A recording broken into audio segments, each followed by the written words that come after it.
le plaisir est pour moi de vous retrouver sur TV, la télévision interactive. Bienvenue à Sport 3. Au menu de ce soir, on parlera de la conférence de presse de la Super Coupe AJSB. Le comité d'organisation était devant la presse ce matin. On en parlera dans cette émission. On parlera également de UFOA B avec la victoire de USFA Dam face aux 11 sœurs de Gagnois. C'était ce samedi du côté de la Côte d'Ivoire. On parlera de JO également avec la non-participation de Paul Daumont à la course contre la montre. On parlera également de beaucoup d'informations vues sur le net sur ce plateau et les décodeurs au grand complet ce soir. Ibé, bonsoir. Bonsoir Assami, bonsoir à tous. Bonsoir Dianda.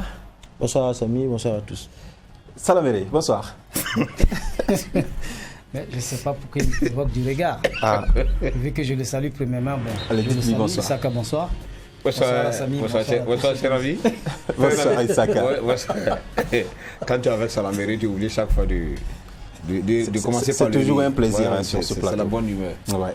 Voilà, c'est vrai qu'il nous a manqué pendant un bon moment. Il était un peu dans les tréfonds du pays, il est revenu. Non, j'étais au Pas-de-Calais, j'étais à la Côte d'Azur en train de prendre les vacances. Merci de nous retrouver sur ce plateau, Salaméré. Ne répondez pas. On se retrouve juste après cette virgule.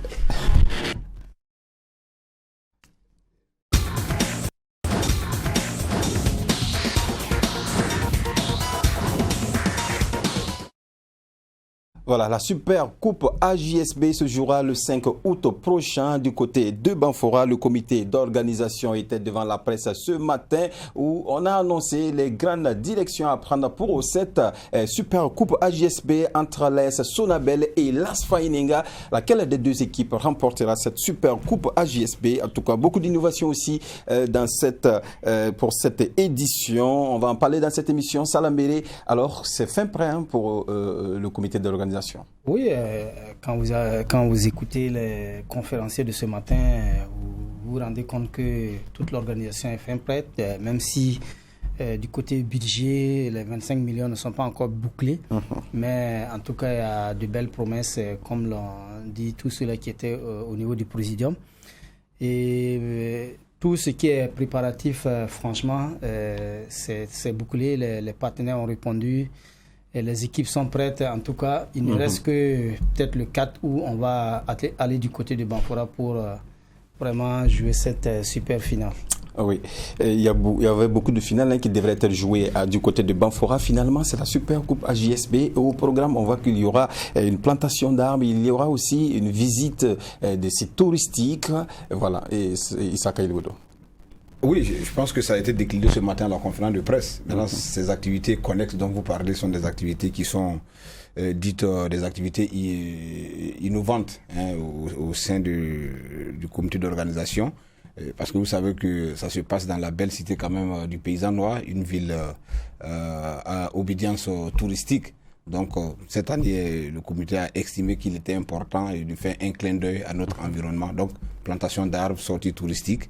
Et voilà, ça peut dire qu'autour du football, on peut greffer d'autres activités qui peuvent donner encore beaucoup plus d'attrait à la cérémonie qui se prépare bon an mal an. Ça a été dit ce matin, la conférence, ils ont décliné toutes les articulations. Oui. Quand même qu'il y a quelques difficultés, mais comme c'est toute œuvre humaine, on n'est jamais prêt. On est tout le temps stressé quand on est dans l'organisation. On ne sait jamais de quoi demain est fait jusqu'au jour où vous vous rendez compte qu'effectivement, toutes les difficultés sont aplanies. Et puis bon, la fête sera forcément belle, on l'espère bien. D'accord. Avant de passer la parole à Dianda Ibé, on va écouter Salifou Djigma, qui est le président, en tout cas, du comité d'organisation. Il parle de l'organisation de cette Super Coupe AJSB. La Super Coupe AJSB aura lieu le 5 août 2021, une date historique pour notre pays, le Burkina Faso, qui célèbre ce jour 61e anniversaire de la proclamation de son indépendance. Excusez-moi. Une date historique donc qui verra donc se disputer un match tout aussi historique. C'est pourquoi la GSB a décidé de mettre les petits plats dans les grands pour offrir une organisation exceptionnelle et un match qui est en ce qu'il y a de meilleur en ce moment. Concernant l'organisation, nous avons élaboré un budget de 25 millions de francs CFA. Toutefois, il convient de souligner que le budget n'est toujours pas bouclé Et c'est le lieu pour nous d'interpeller nos différents partenaires afin qu'ils mettent la main à la pâte et à la poche pour nous permettre de réussir ce grand rendez-vous du football et du sport national. Voilà, Salifou Guigma, qui est le vice-président de l'association des journalistes sportifs du Burkina, et c'est Lassina Sawadou qui est le président du comité d'organisation. Alors Ibé, dans cette interview, Salifou Guigma, pour lui en tout cas, le comité est fin prêt, mais le budget n'est pas encore bouclé. À jour J, on va dire 10, voilà. Est-ce que c'est toujours faisable? Oui, c'est faisable, surtout qu'ils ne sont pas à leur première expérience. Ils l'avaient déjà expérimenté, je crois, l'année dernière à Pau. Et vous savez qu'il y a des partenaires qui n'attendent que la dernière ligne droite donc, pour pouvoir se manifester. Et je crois qu'il ne devrait en principe pas avoir de soucis donc, pour boucler un budget pour permettre que la fête soit belle du côté de Banfora. Mais quand cela ne tienne, je pense tout de même quand même qu'il y a les innovations qu'on a apportées donc cette fois-ci donc pour rendre la fête davantage plus belle et plus agréable. Elles sont quand même des initiatives qui méritent d'être saluées à sa juste valeur, les visites touristiques et la plantation d'arbres et tout ce que vous pourrez constater donc autour de ces événements-là. Moi, je pense que c'est des choses qui méritent quand même d'être applaudies et que par ce coup, il faut tirer dans notre chapeau donc, aux organisateurs qui, à 10 jours, même si le budget n'est pas bouclé, le plus important est fait et l'essentiel, j'ai envie de dire. Et les derniers réglages, c'est sûr que d'ici là, la fête sera belle. Oui, on l'espère bien. Vous parlez d'innovation. On va écouter une fois de plus Salifou Guigma qui nous parle de ces innovations. L'AGSB est toujours prête pour le bien-être de ses membres à innover pour cette édition en adjoignant à la Supercoupe une plantation d'arbres en collaboration avec le ministère de l'Environnement, de l'économie verte et du changement climatique ainsi que des visites sur les sites touristiques dans la région des Cascades. Cette innovation, nous avons décidé de revoir à la hausse les prix des équipes participantes qui passent de 2 millions à 3 millions pour le vainqueur et 2 millions à 2 millions pour l'équipe finaliste.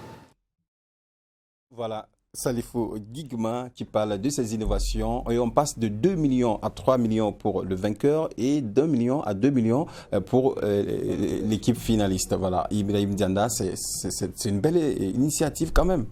Non, vous savez déjà que le pari de tennis cette édition à Banfora, là, c'était déjà un pari assez élevé parce que vous n'êtes pas sans savoir que toutes les coupes, la coupe du Faso, dames, hommes, devaient tous se jouer du côté de Banfora.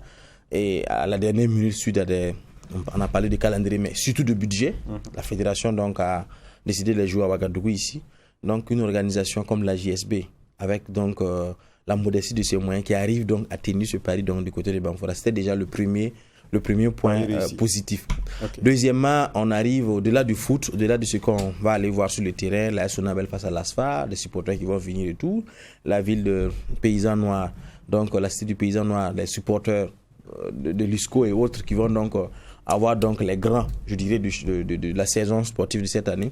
Donc se mesurer donc au stade à Banfora là-bas. C'est déjà un deuxième pas. Au-delà de ça, il y a également des plantations d'arbres. Quand on sait que la plantation, on dit souvent que celui donc qui a planté une arbre aura mené une vie utile. Donc c'est de laisser donc une pierre blanche de passage de cette activité du côté donc de Banfora. Également profiter, visiter un peu ce qui fait la richesse de cette commune, cette région. Ce sont ces sites touristiques. Bon, ce n'est que d'espérer que les partenaires vont ouvrir l'œil à la dernière minute, comme l'a dit Ibé Cabré, pour essayer donc de tennis là. Et de 1 million à 2 millions, de 2 millions à 3 millions, c'est également mettre encore plus la barre haute. On espère bien sûr que dans les années à venir, ça puisse monter jusqu'à un certain niveau. Mais déjà, c'est pas mal. Et c'est surtout le challenge donc, de réussir à Banfora donc, qui est beaucoup plus épatant. Et je crois donc qu'on peut déjà tirer le chapeau, tout en espérant bien sûr que le comité d'organisation va se mettre vraiment à pic. Parce que c'est également un challenge à faire parce que Pau, c'était une autre étape. Voilà, avec ce qu'on savait un peu la sortie de l'académie militaire et autres, qui a un peu favorisé certaines choses. Mais cette fois-ci, c'est également une autre étape quand on sait également que c'est pas 160 km d'ici, mais en gros 400 km de Voilà. En tout cas, cette Super Coupe AJSB, ça vient donner un plus encore à la préparation des équipes pour le championnat à venir, puisque la Super Coupe, également la campagne africaine, puisque c'est 2 équipes championnes de la saison qui se rencontrent, Isaka. Oui, bien sûr, c'est un plus pour ces 2 formations parce que ça permet déjà à ces équipes en début de saison de faire ce qu'on appelle la pré-saison, de revisiter un peu les troupes pour voir quels sont ceux qui sont restés. Parce que, évidemment, quand vous regardez dans le statut de ces 2 formations, il y a des départs, il y a des arrivées.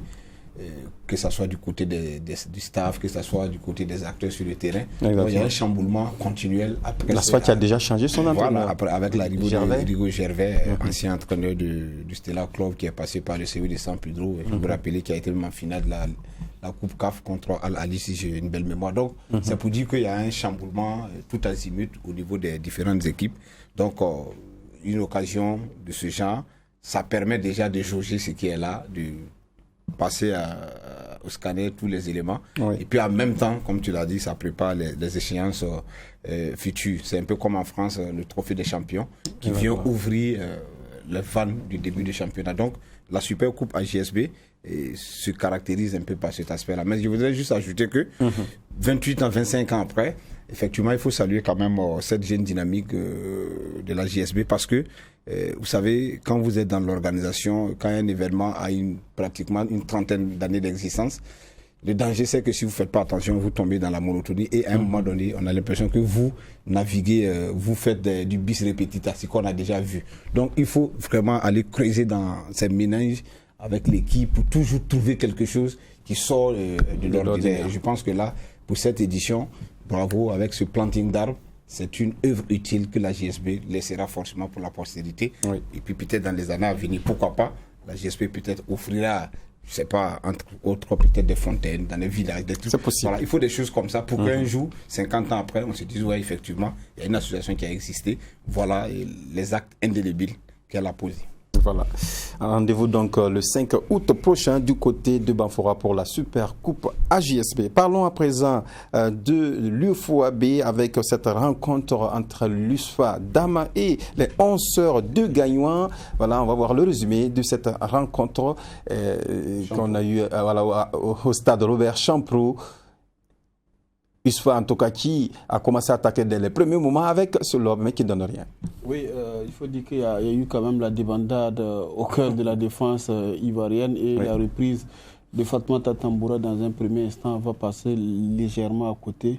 Mais là, pour le coup, pour sa deuxième tentative, ce fut une réussite et l'ouverture du score pour l'USFA. Préciser IB qui c'est hors de la surface de réparation que Fatoumata Tamboura balle la portière voilà, de la gardienne voilà, de 11 de Gagnois.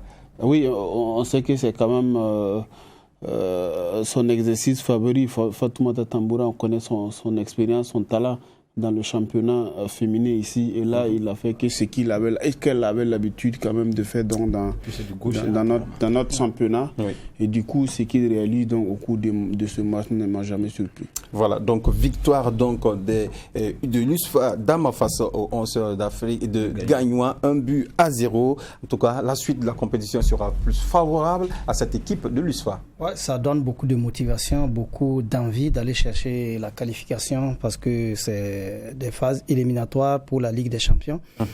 Et c'est comme je le disais, je le dis souvent, le Burkina Faso est l'un des pays qui vraiment organise ces compétitions hommes, dames de toutes les catégories par rapport aux autres pays. Moi, je pense que c'est ce qui a payé du côté de l'histoire. J'ai même assisté hier à une finale Maracana des dames où les étincelles, vous savez, qui ont remporté de Tanguin. De Tanguin qui ont remporté la Coupe du Faso dames. Si je ne m'abuse. Foot filles, voilà.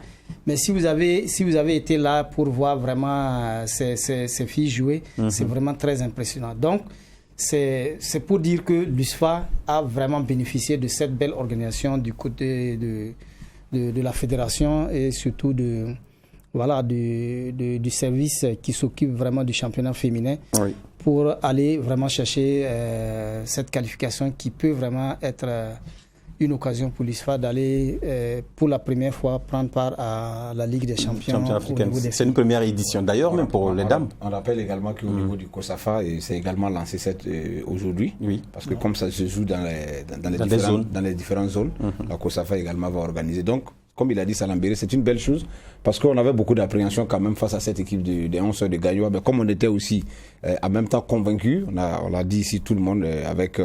vous rappelez le président de la fédération qui est passé avec toute une délégation pour galvaniser un peu ces jeunes filles. Et elles avaient l'envie, elles avaient du mordant et puis effectivement elles se retrouvaient sur un terrain où elles n'étaient pas vraiment dépaysées. Oui. Donc ça a été bien. Elles ont gagné 1-0. Bon, il faut garder la tête froide et puis affronter d'autres échéances avec beaucoup de sérénité pour pouvoir valider son ticket et puis bon, n'est pas rentrer trop dans l'euphorie. Des éliminatoires. Voilà. C'est important. On va écouter à présent Zakaria Zeba, c'est l'entraîneur de USFA Dames et ainsi que l'entraîneur des Ivoiriennes. Je vais faire un gros bravo à mes joueuses qui ont donné le meilleur d'elles-mêmes et on a la victoire. L'objectif c'était la qualification pour le second tour et on a les 3 points, donc c'est un bon à prendre. Bravo à elles. Maintenant concernant le match elle-même, de mon avis et de mon expérience, je pense que ça a été un beau match, surtout pour un match d'ouverture. Et ça a été toujours difficile les matchs d'ouverture, mais elles ont donné le meilleur d'elles-mêmes et bravo aux filles. Mais dans l'ensemble, c'est pas mauvais. C'est un premier match. Effectivement, il faut reconnaître qu'on n'a pas eu l'occasion de connaître les adversaires. Donc il fallait être prudent. Et nous avons joué en 5-3-2. Mais nous avons vu que nous avons des possibilités. Nous avons voulu changer, mais j'ai hésité un peu. Et j'ai vu déjà ce qu'il faut pour le prochain match. Je vais me ressaisir. Je vais remettre une autre organisation en place. On serait un peu plus offensif. Parce que cette fois-ci, on était plus défensif et ce n'est pas normal. On a vu que la retraite était à notre portée. Mais déjà, c'était trop tard. Mais ce n'est pas grave, c'est un tournoi. C'est un premier match et un deuxième match. Et je pense que mes filles ont encore plus de chance. Le but est venu au moment où il ne fallait pas et c'était de loin. Hein. La gardienne était mal placée, ce n'était pas une action tactique, mais c'est venu sur le coup du jeu. Il faut le prendre comme ça parce que l'adversaire également n'a pas démérité. Voilà, l'adversaire n'a pas démérité. Une première victoire de l'USFA. La prochaine sortie, c'est ce vendredi. Avec cet état d'esprit, de cette victoire en tout cas, vous pensez que ces filles peuvent aller loin? Oui, l'entraîneur ivoirien, déjà, permettez-moi de venir sur ses propos. Il se contredit. Il dit qu'il a joué défensif, l'adversaire était à la portée. Tantôt, il revient avec cet esprit de faire play, vous dit l'adversaire n'a pas démérité et tout. Bon, je pense que souvent, avec les filles... je le disais ici, quand le président de la Fédé était donc passé du soir pour parler un peu de ça, je disais que c'est vrai, on parlait de 11 de Gaïoua, étant un passé et tout, mais nous sommes dans un domaine où c'est un saut dans le grand inconnu. Il y a eu un passé, on sait bien qu'au niveau des filles, le fait de régénérer l'équipe n'est pas forcément statique, un peu beaucoup plus automatique comme chez les hommes. Souvent, vous laissez passer une génération donc, de joueuses et pour pouvoir avoir encore une certaine génération dorée, c'est un peu difficile. Donc, ils ont vraiment, bien sûr, je dirais peut-être un palmarès par rapport à l'USFA, mais actuellement, nous partons tous sur du 50-50 parce qu'on ne savait pas qui est qui. Ici, donc, quand on écoute un peu l'analyse de l'entraîneur ivoirien, à un certain moment, il a compris qu'il ne fallait pas peut-être cette stratégie-là face à l'USFA, mais c'était déjà trop tard parce que l'avantage avait été donc déjà pris. Mais c'est surtout de saluer un peu ce que les filles ont fait. On a parlé un peu de ce but, je pourrais parler même d'exploit individuel. C'était peut-être à 50-50, mais l'exploit individuel peut-être de l'autre. Bien sûr, sous réserve de ceux qui ont peut-être bien suivi le match, mais pas suivi. Mais quand même, on peut revenir à se dire qu'il faut garder la tête sur les épaules, essayer de négocier ne serait-ce qu'un match nul pour le prochain match, au moins pour pouvoir se qualifier. Sinon, même si on a les 3 points, si on s'amuse à prendre une défaite, à un instant, on peut rentrer dans les calculs, les équilibristes, et ça peut nous porter parce qu'on est déjà bien lancé. Oui, en tout cas, vous parlez d'exploits individuels. Je vais vous montrer cette photo de Fatoumata Tamboura, qu'on appelle affectueusement Messi. C'est elle qui était la meilleure joueuse du match. Elle a eu un trophée à l'issue de cette rencontre. Oui, bien sûr, femme du match, mais on dit meilleure joueuse de la rencontre. C'est ce que ça se dit. Voilà. Dans l'écrit, ouais. Alors, Ibé, C'est une, en tout cas, qui peut porter haut cette équipe quand même. Oui, d'abord, il faut saluer la solidarité des équipes féminines, ce qui permet quand même à l'USFA de se retrouver avec les meilleures armes dans cette compétition. Il faut dire que elle finit quand même la saison avec Princesse FC, qui est elle qui a quand même mené les débats avec les clubs de Princesse, et que c'est suite à un prêt elle se retrouve donc du côté de l'USFA, qui devrait quand même être ce renfort de taille là, donc pour permettre, et du côté de l'Étincelle, on a vu aussi Charlotte Mulero qui est la capitaine de l'équipe nationale et des Étincelles, donc aller en renfort du côté de l'USFA. Donc il y a une sorte de solidarité au niveau des équipes féminines donc, qui s'est manifestée, donc, et qui permet quand même justement à l'USFA donc de tenir la baraque. Et parlant d'elle, c'est quand même une joueuse où il y a quand même des équipes à l'international qui ont manifesté un intérêt poussé. Elle est convoitée à l'international. Une équipe, la dernière, c'était 2 équipes quand même marocaines de première division. D'accord. Et que c'est, je crois, Madame Karama justement donc qui gérait son dossier, et que les conditions proposées donc ne satisfaisaient pas donc les 2 parties. Donc ils étaient quand même dans les négociations jusqu'à ce que le championnat s'arrête. Mais quand cela ne tienne, c'est pour vous dire que ce qu'elle a fait comme prestation, elle peut encore la rééditer, et surtout face à une équipe togolaise qui ne sera pas un foudre de guerre. Parce que le Togo, c'est quand même pas une référence en matière de foot féminin. Et peut-être ce qu'il faut craindre, c'est les prochains tours, parce que les prochains tours, c'est soit le Ghana ou le Nigeria, si on arrive quand même à sortir donc de cette poule-là. Et il faut peut-être aussi prier que ça soit peut-être le Ghana. Là, c'est encore beaucoup plus abordable que le Nigeria. Le Nigeria, c'est véritablement une machine à jouer. C'est le haut niveau. Donc, il est déjà, si on arrive à atteindre donc la finale. C'est une équipe qui se qualifie ou... Non, il y a 2 équipes. 2 équipes qui se qualifient. 2 équipes, puisqu'il y a 2 groupes de 3 équipes. Oui. Le Nigeria, le Niger et le Ghana. Et de l'autre côté, il y a l'USFA, il y a la Côte d'Ivoire et puis le Togo. Et donc, déjà demain, il y a la Côte d'Ivoire, donc 11 sœurs qui vont jouer contre l'équipe togolaise. Et à l'issue de ça, l'USFA va jouer contre monter les crampons face donc, à cette équipe togolaise-là. Au bout de compte, il y aura 2 équipes qui seront retenues à l'issue des phases de groupe pour constituer donc, les demi-finales. Et les équipes finalistes donc, seront qualifiées donc, pour la campagne africaine, exactement comme ce qui s'est passé au niveau des petites catégories juniors et puis cadets. Donc, en tout cas, pour les prochains tours, on est très confiant pour l'USFA.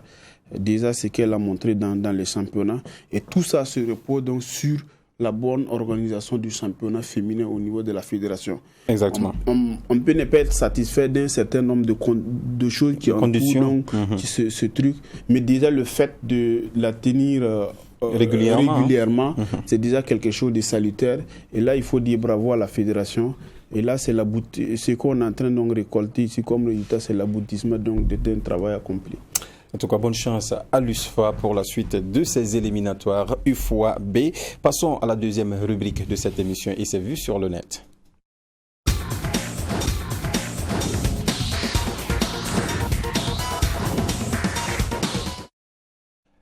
Parlons des Jeux Olympiques de Tokyo. Paul Domon, qui était le premier Burkinabé à s'illustrer à la course en ligne, n'a pas pu terminer cette course faute moteur, voilà, mécanique, je vais dire, voilà, de sa monture. Paul n'a pas pu terminer la course. Il a abandonné alors qu'il a dirigé cette course depuis le début. Et un coup de massue aussi qui tombe. Paul Domon ne participera pas à la course contre la montre. On a appris cette nouvelle du comité d'organisation. Isaka. Oui, effectivement, c'est vrai que les Jeux Olympiques, ça bat son plein du côté de Tokyo. Et les regards des Burkinabés étaient effectivement focalisés sur nos différents athlètes, plus précisément le premier qui devait rentrer en liste, qui était Paul Domon en cyclisme, au regard quand même de son statut, de sa carrure à l'heure actuelle au niveau du pays. Et il a sa cote qui est en train de monter, donc on voulait le voir quand même dans un autre niveau un peu plus relevé. Effectivement, il n'a pas, comme on le dit, il n'a pas démérité. Il a côtoyé des célébrités du cyclisme mondial dans une compétition assez rude.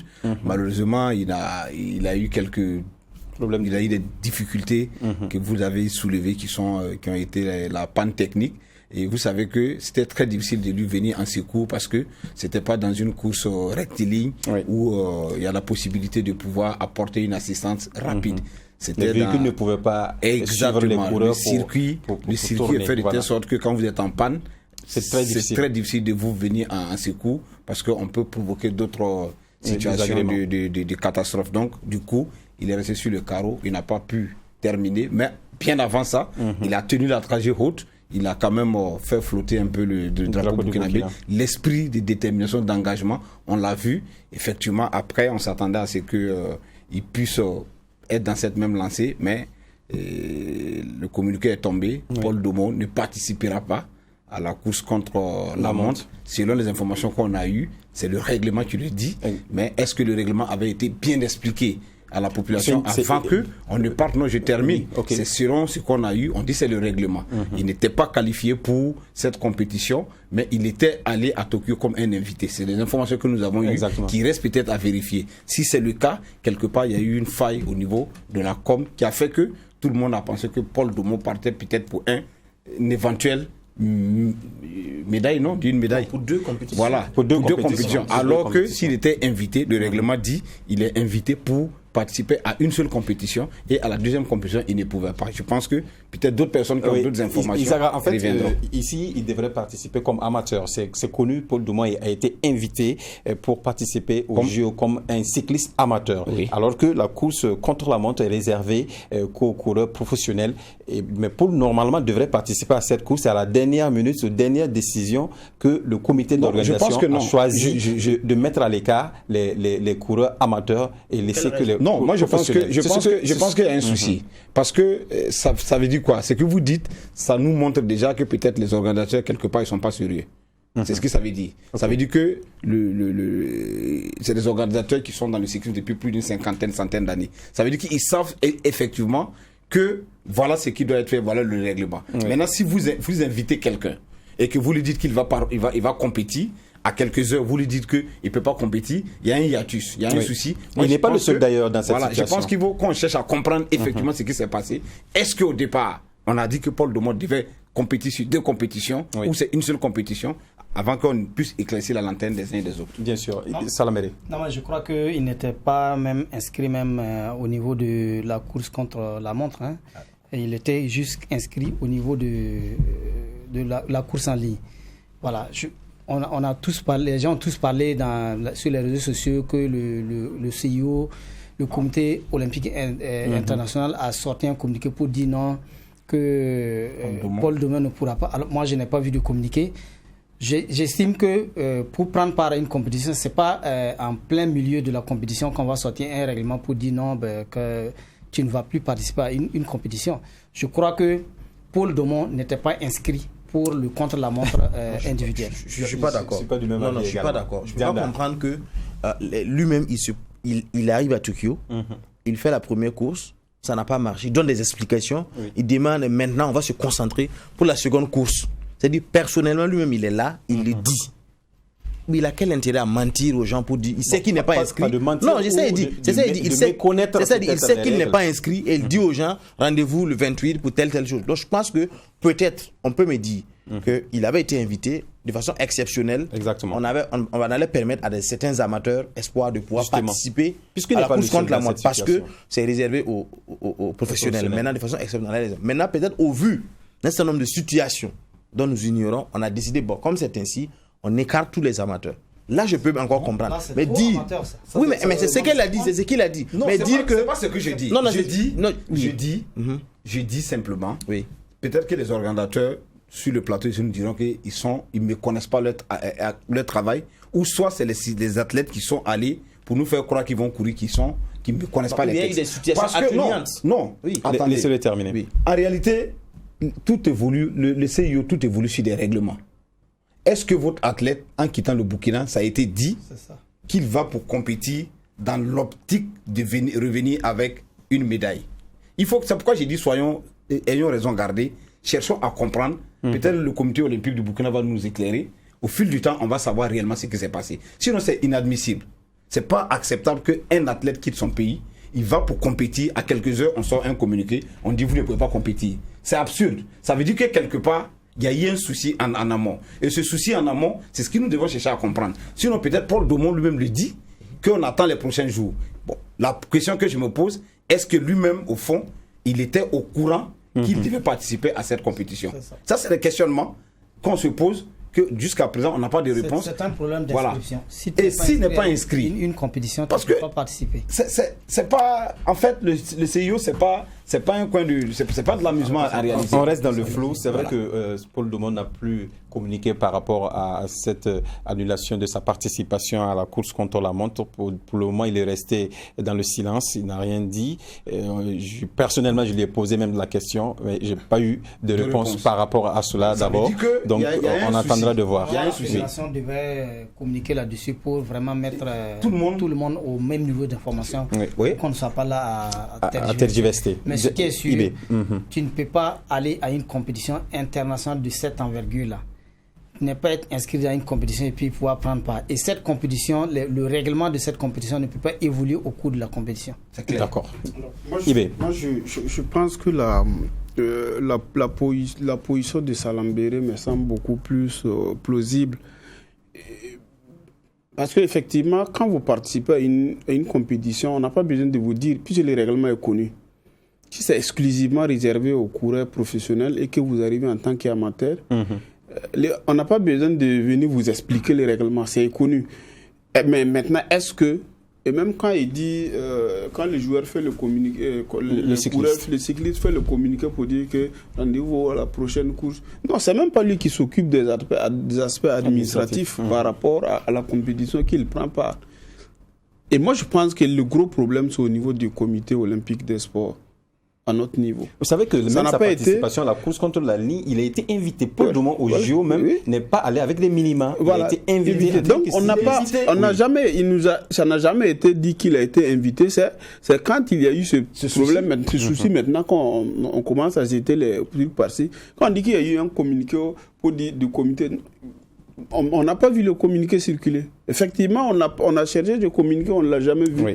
C'est que c'est pendant la compétition que les gens se sont rendus compte que, en réalité, ils sont en train de s'aborder.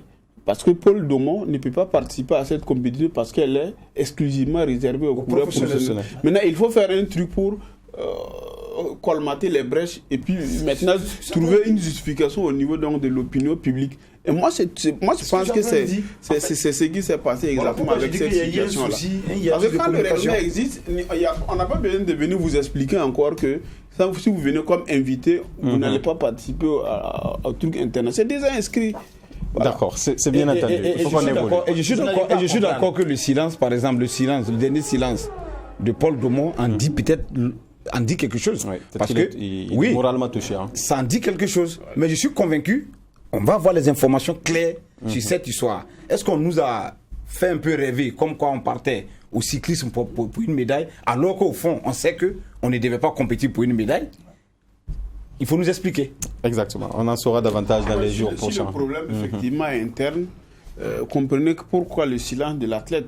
Si c'est un problème externe, lui qui est habilité à communiquer, qui est même un communicateur chevronné, il aurait dû à travers sa passe-boue nous dire encore que peut-être je suis dégoûté du comité d'organisation. Depuis hier, en tout cas, il n'a pas communiqué. Mais il n'a rien dit, donc ça veut dire en filigrane que c'est fort probable que la faute soit interne. Exactement. Évoluons dans cette émission en parlant de quelques participants au JO encore. Faisal Sawadgo, le deuxième Burkinabé, a s'illustré, et Lucas Diallo également se sont illustrés. On va voir cette photo où Faisal Sawadgo a été battu au moins de 80 kg face à un Ukraine, je crois. Voilà, 13-6. Et là, il a été repêché par la suite pour la médaille de bronze, et ensuite il a perdu ce combat également, donc définitivement éliminé. Mais pour Lucas Diallo, lui, il a perdu son premier combat en 1 minute 15 secondes en moins de 73 kg. Ça s'annonce pas bien du côté, en tout cas, des autres. Oui, je crois que c'était face à un Marocain, si je ne me trompe. Mais en tout cas, Faisal, Faisal, de tous les 7 participants burkinabés, il y a 3 seulement qui ont réalisé vraiment des minima, qui se sont qualifiés pour ce jeu.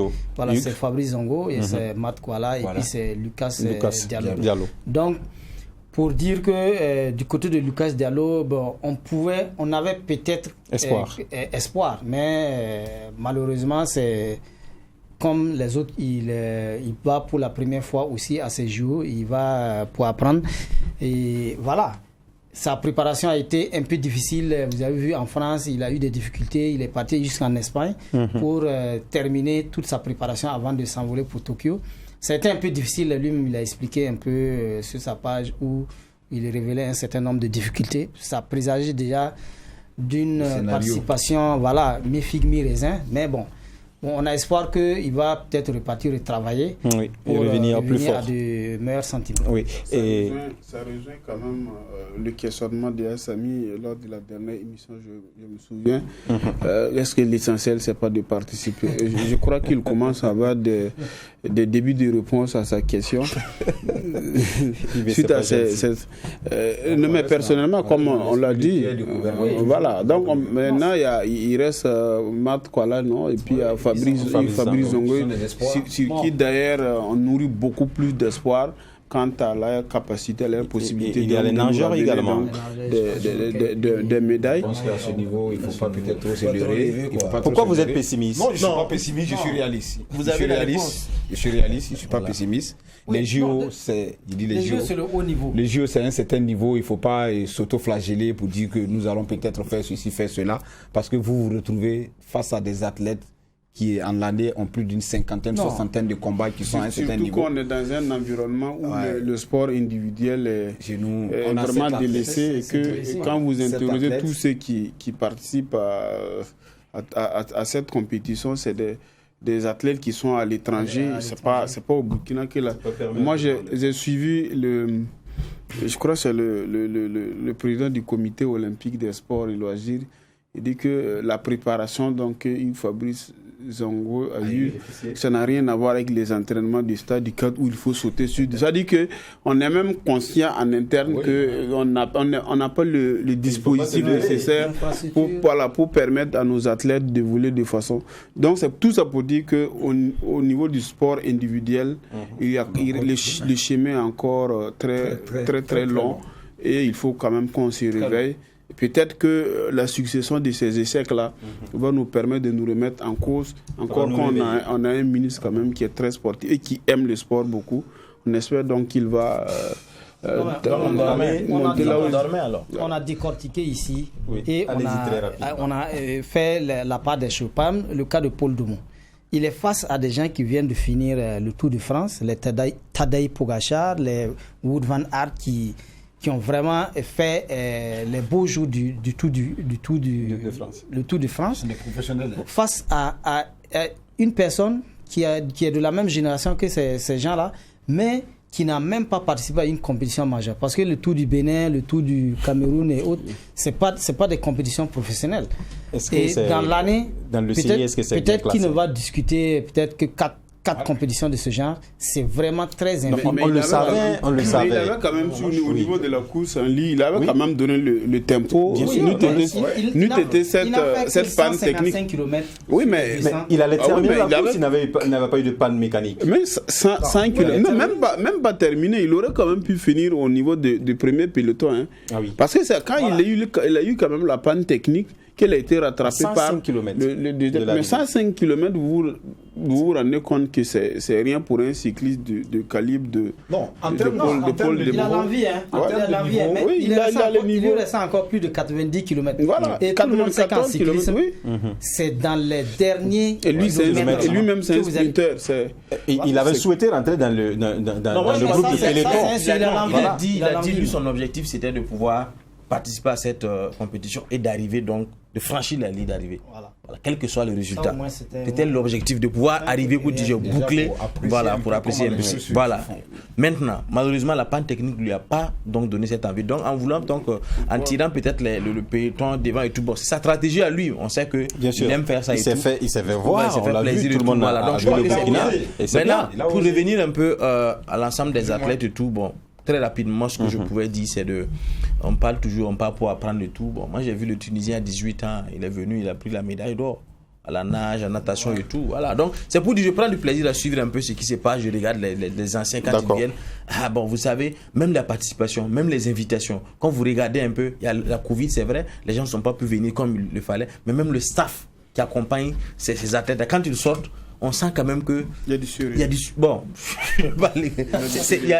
c'est pas la même chose. Mais ici, le monsieur il sort. Mais quand on est sorti, on nous a ovationné quand même. Je ne parle pas du défilé. Moi, je parle même de pendant le combat. Ça, c'est l'esprit Coubertin. Oui. L'esprit Coubertin, on permet à tous les pays de venir comme un jamboree. Mais on sait que les gâteaux sont déjà déterminés pour les grandes nations de sport. C'est vrai qu'on n'est pas aussi à l'heure du bilan, mais moi je voudrais quand même qu'on ait une pensée particulière au ministère des Sports et Loisirs à travers les sites de communication qui ont quand même fait des gros plans. C'est une grande première sur les athlètes, donc ça a permis aux gens de connaître davantage les athlètes. Moi, c'est une grande première. Et moi, je voulais juste saluer ça. Beaucoup on demandait même par rapport à la natation, il y a Diallo, c'est qui. Bon, finalement, c'est cette plage-là qui a permis aux gens. Un reportage sur ces athlètes. Merci, Diana. Avançons dans cette émission et on parle de Iron Bibi. Vous parlez de sport individuel, mais là, Iron Bibi, en tout cas, a battu le record d'Axel Press. C'était ce samedi lors du Royal Albert Press à l'occasion du Strongman Classic. On va voir en tout cas cette vidéo où Iron Bibi, au 3e essai, arrive à soulever cette charge de 217 kg.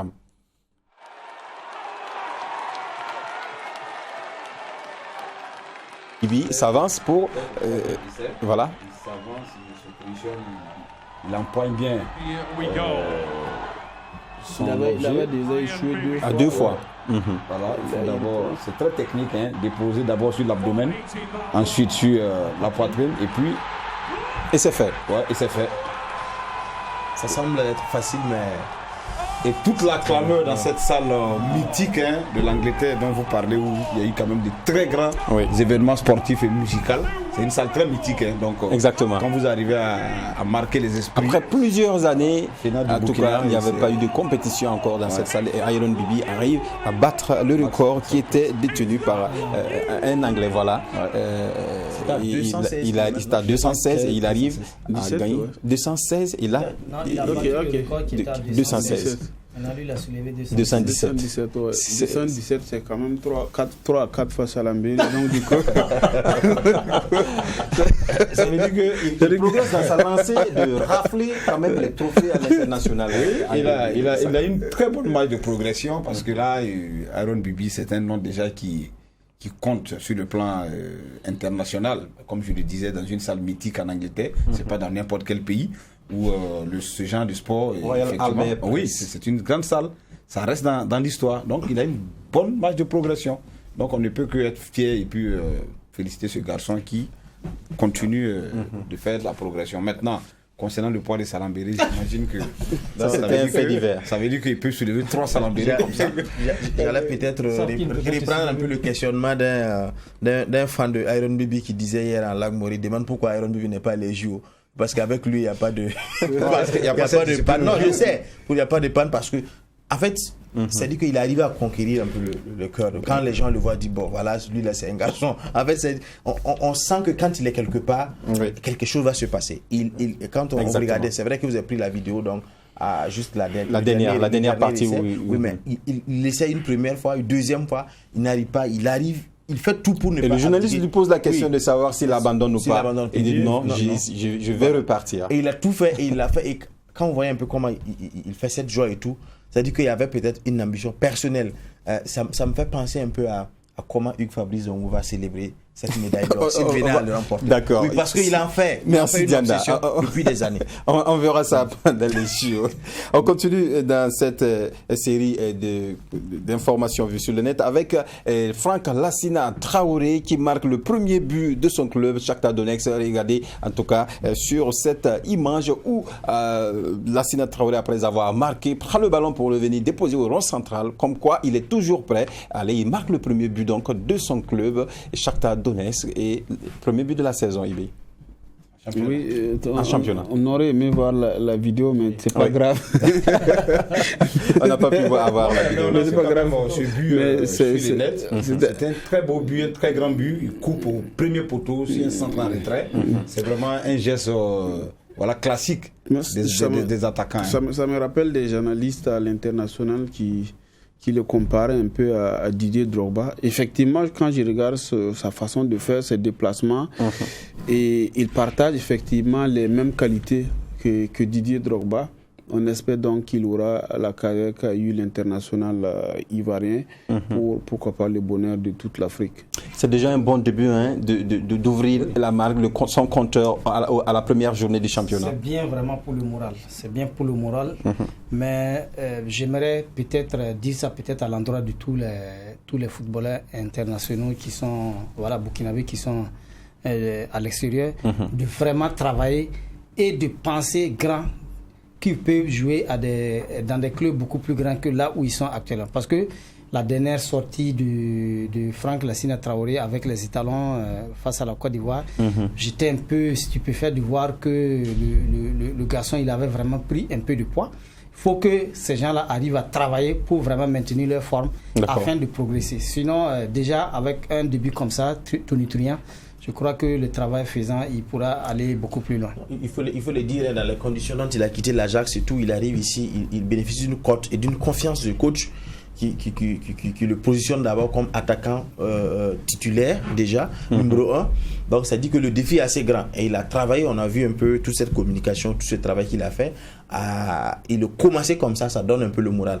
Ibé le disait, on aurait aimé voir la vidéo. Vous voyez dans la vidéo, quand il marque le but, le réalisateur a présenté un peu le staff. Si vous voyez un peu comment le staff, l'entraîneur, ses adjoints, ils sont allés tous ensemble pour célébrer. Ensuite, avec le joueur, on sent déjà que la mayonnaise a pris. Ils fondent beaucoup d'espoir sur ce jeune espoir burkinabé. C'est un symbole. Voilà, donc c'est son premier but. C'est un but en compétition officielle. Ouais. Il avait marqué un match de préparation et là, il se récidive avec un but pour sa première sortie officielle et une passe décisive. C'est très bon pour la confiance. Très bon pour le moral. Mais par rapport à son pas, moi, je sais pas pourquoi j'ai l'impression qu'on lui fait un mauvais procès par rapport à ça. Parce que malgré même ce point, il arrive à tirer des défenseurs. Oui, il arrive à bouger. Moi, je regarde, je vois pas que... En fait, moi, je pense que... Non, mais en réalité, quand vous regardez, je suis d'accord, Ibé va terminer. C'est pas un poids qui est dérangeant pour lui. Non. En fait, c'est que tu ne comprends pas. C'est-à-dire que tu veux parler de la surcharge pondérale. Mais on a vu des joueurs qui avaient ce genre de morphologie. Adama Traoré. Oui, Adama Traoré. Mais lui, il est vraiment musclé. Mais justement, non, mais là, justement, c'est des muscles. Tu as fait des feux juniors à gogo. Oui, du Ghana.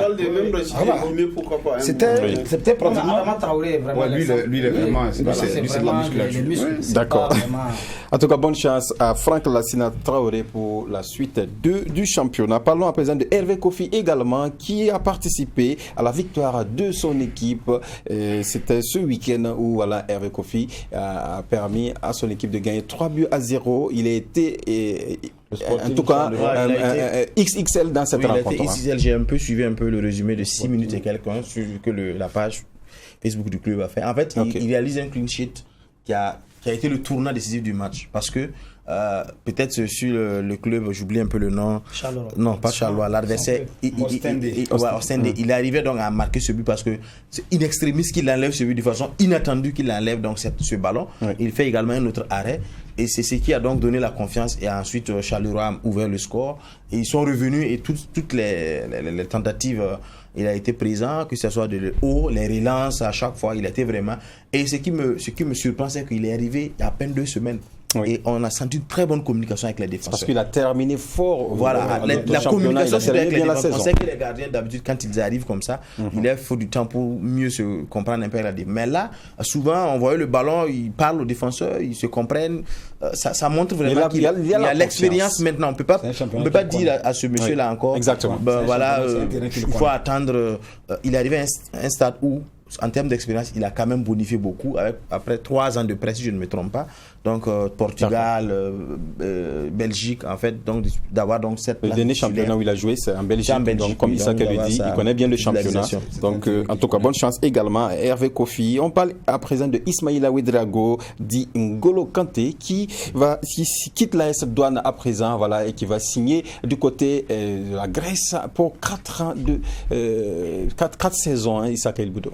Oui, c'est confirmé. C'était dans les tuyaux depuis très longtemps avec le président Guissou. Il y avait beaucoup d'offres qui sont arrivées sur la table du président. Ils ont essayé d'élucider, regarder, analyser un peu les différentes offres, des provenances de ces différentes offres et puis les avantages qui s'y présentaient.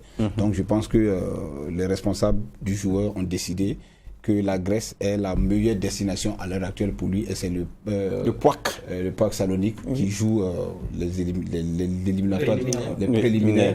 Voilà, c'était un club grec. Et contrairement à ce que certaines personnes disaient, j'ai dit non, il ne faut pas négliger le championnat grec. Il y a des grands clubs en Grèce, il y a le Panathinaikos, je crois. Voilà, il y a le Pana, il y a pas mal de très bons clubs. Et puis, c'est des championnat qui peut vous permettre de vous révéler. On se rappelle, Yaya Touré, ils sont tous passés par la Grèce à un moment donné. Exactement. Donc il ne faut rien négliger. Je dis toujours, ce n'est pas le club qui fait le joueur, c'est le joueur qui doit faire le club. Si on vous met à Manchester et que vous arrivez, vous ne jouez pas, vous sortirez par la petite porte. Donc les petits championnats, on a vu Diatta, le Sénégalais, qui est passé par Crépin Diatta. On a vu Osimhen, qui est passé par la Belgique. C'est des championnats de seconde zone.